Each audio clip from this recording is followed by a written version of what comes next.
চোর ডাকাত ছাঁচোরদের দল কি করবে না? কোনো হাসপাতাল নিরাপদ নয়, কোনো হাসপাতালের ডাক্তার নার্স কেউ নিরাপদ নয়, রুগিনী তারাও নিরাপদ নয়। এ বাংলায় নিরাপদ মমতা ব্যানার্জি আর তার খোকাবাবু, বাকি কেউ নিরাপদ নয়। একবারে শ্মশানে গেলেও তাকে যে ঠিক জ্বলতে দেওয়ার সুযোগ দেবে সেটাও নিশ্চিত নয়। ডেড বডিও বেচার ব্যবস্থা আছে এই বাংলায় দিদির দলের মানে সহায়তায়। অতএব এই বাংলায় মৃত জীবিত কেউ নিরাপদ নয়, শুধু দুজন নিরাপদ, তার নাম মমতা ব্যানার্জি আর তার খোকাবাবু। মমতা ব্যানার্জি লড়ুক, আমরা তো চাই দেখতে বাংলা মানুষ যদি কার ক্ষমতা দেখি। চ্যালেঞ্জ কেউ দিতে পারে, কেউ চ্যালেঞ্জ গ্রহণ করতে পারে, তাদের মধ্যে অনেকবার এরকম দেওয়া নেওয়ার সম্পর্ক তো আছে। কখনো পার্টির মধ্যে থেকেছে, কখনো পার্টির বাইরে গিয়ে হয়েছে। ওদেরকে জিজ্ঞেস করুন এই সার্কাসওয়ালাদের, সার্কাস চলছে, সার্কাসের জোকারদের কি বক্তব্য আমার জানা নাই। যারা বলছে তাদেরকে জিজ্ঞেস করুন। এ নিয়ে কোনো মন্তব্য আমার তরফ থেকে নিষ্প্রয়োজন বলে মনে করে যাবে। হতে পারে এই বাংলায় কি হতে পারে না সেটা সব থেকে বড় জিজ্ঞাসা। এই বাংলায় সব কিছুই হতে পারে, কি হতে পারে না এই বাংলায় সেটাই সব থেকে বড় জিজ্ঞাসার প্রশ্ন। বাংলার মুখ্যমন্ত্রী যখন আছে তিনি মমতা ব্যানার্জি, তার যখন সরকার, তখন প্রশ্ন করুন এই বাংলায় কি কি হতে পারে না, বাকি সব দেখে যাবেন এই বাংলায় সব কিছু হচ্ছে। দেখুন এসআইআরটা কিন্তু বিজেপি পার্টির কোনো কর্মসূচি নয়। এসআইআর ভারতবর্ষের নির্বাচন কমিশনের কর্মসূচি। আর ভারতবর্ষের নির্বাচন কমিশন তাদেরকে সংবিধান প্রদত্ত ক্ষমতার মাধ্যমে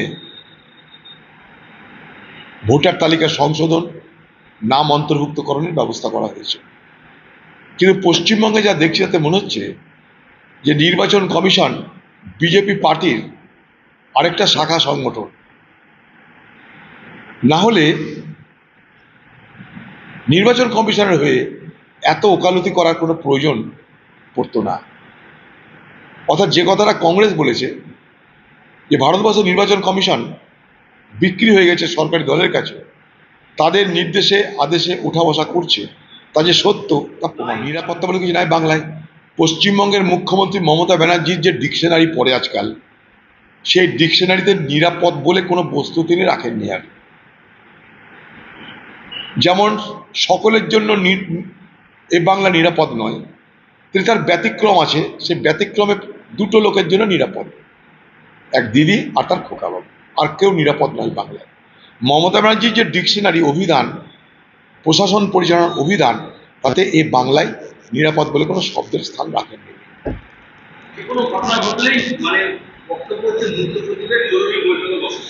বেকার নাটক করছে। বাংলায় কিছু নাই শাসন, বাংলার কিছু নাই আইন, এ বাংলার ধূলিসাৎ হয়ে যাবে। এই মহিলা যদি থাকে ক্ষমতায়, এ বাংলার রসাতলে যেতে যেতে আমাদের অস্তিত্বের সংকট দেখা দেবে। এত বড় কথা বলে রাখলাম। আরে তার ম্যাপিং হচ্ছে, নেই তো নেই, উঠবে। সেটা তো নির্বাচন কমিশন ঠিক করবে। জনবিন্যাস তো, জনগণনা হচ্ছে না, এটা বোঝার চেষ্টা করুন। এটা কিন্তু সেন্সাস নয়, এটা নির্বাচন কমিশনের ভোটার লিস্টের নাম অন্তর্ভুক্তিকরণ। এটা জনগণনা নয়। নির্বাচন কমিশনের দায়িত্ব জনগণনা নয়, নির্বাচন কমিশনের দায়িত্ব নাগরিকত্ব প্রমাণের বিষয় নয়। নির্বাচন কমিশনের দায়িত্ব ভোটার কারা তাদেরকে নাম তালিকাভুক্ত করা, জনগণনা করা নয়। ওটা রেজিস্টার জেনারেল অফ সেন্সাস তারা করে। এই ভারতবর্ষে গুলিয়ে দেওয়া হচ্ছে কে নির্বাচন কমিশন, কে সেন্সাস, কে পার্টি, সব মিলিয়ে মিশাকার করে দেওয়া হচ্ছে। অর্থাৎ কোনো সংস্থার কোনো স্বাধীন পরিচয় আর থাকছে না। কিছু না, মাঝখান থেকে ভুগতে হবে সাধারণ মানুষকে। কেউ তার লোকসানে যাবে না। না তৃণমূলের নেতারা যখন কামাই করছে তখন তাদের পকেটের জন্য কামাই করছে, সেই কামাই করতে পুলিশকে পয়সা দিতে হচ্ছে, পুলিশের দর বেড়ে যাচ্ছে, ঘুষ খাওয়ার দর বেড়ে যাচ্ছে। পুলিশ যখন ঘুষ খাওয়ার দর বাড়িয়ে ফেলছে, তৃণমূলের নেতারাও দর বাড়িয়ে ফেলছে। এবার সব দর মিলে ঘাড়ে পড়ছে কার? যারা খরিদ্দার তাদের। কারা খরিদ্দার? যারা ঘর বানাতে চায়, ঘরের রিপেয়ার করতে চায়, আফটার অল যারা ক্রেতা, তাদের ঘাড়ে পড়ছে সমস্ত বোঝা। পুলিশ খাবে, অসুবিধা নাই, তৃণমূল খাবে, অসুবিধা নাই। ঘুষ তাদের খাবে, তারা ঘুষ খেয়েই বড় হয়েছে। কিন্তু মাঝখান থেকে ঘুষ খাওয়ার জন্য তো বাজারে দর বাড়বে, বালি পাথর সবকিছু দর বাড়ছে কেন?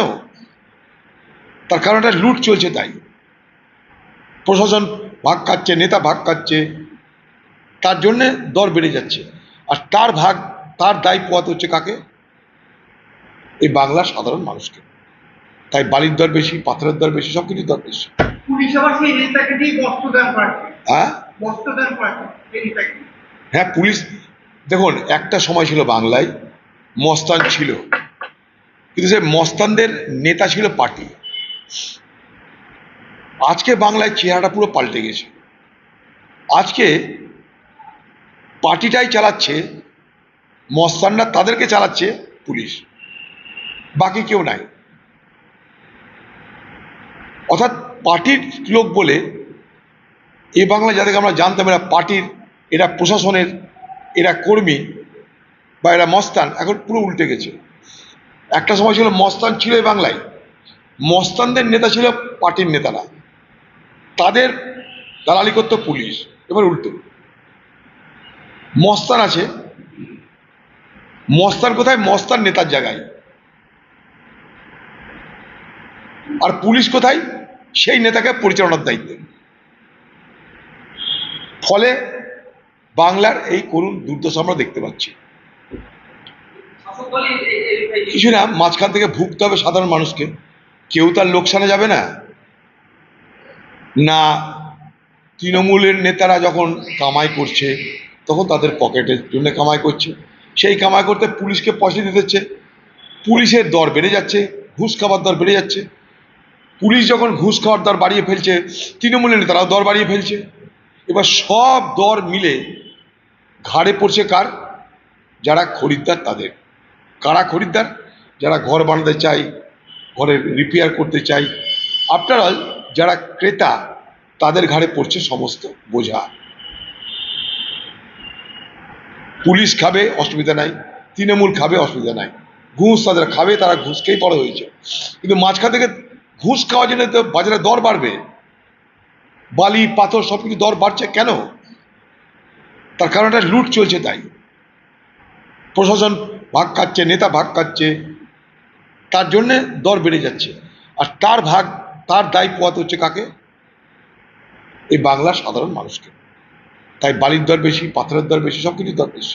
পুলিশ আবার সেই নেতাকে দিয়ে বস্ত্রদান করাচ্ছে। হ্যাঁ বস্ত্রদান করাচ্ছে এই নেতাকে।